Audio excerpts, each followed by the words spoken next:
এই যে দেখেন মোর বন্ধু অবশেষে আম সেলা শেষ। এখন আমের দেখেন নাড়ি ভুড়ি বাইর করতেছে। দেখেন আম কাটতেছে কেমন করি। দোস্ত আম কাটার অভিজ্ঞতা কত বছর থাকি? সম্মানিত দর্শক, তোমরা গুলো দেখবার পাচ্ছেন আমরা আম কাটতেছি, দেশি আমের বাচ্চা আর কি। যদিও বা এখন খাওয়া ঠিক না, রংপুরি ভাষায় কথা ক।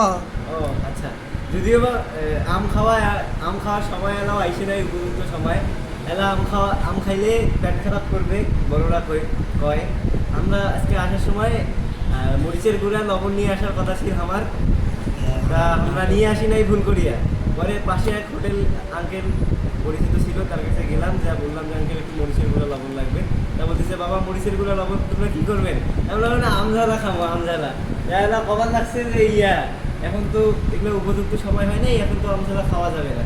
তো তোমরাও আমঝালা থেকে বিরত থাকেন, হ্যাঁ। আর এই যে তাওহীদের চ্যানেলটা সাবস্ক্রাইব করে দেন তোমরা গুলা। আর ফেসবুক থেকে দেখলে ফেসবুক ফলো করে দেন। চ্যানেলটা অনেক স্ট্রাগল করে, আগাইতে পারতেছি না, আপনাদের সাপোর্ট দরকার। অনেক কষ্ট করে ভিডিও করে। ঠিক আছে, আল্লাহ হাফেজ।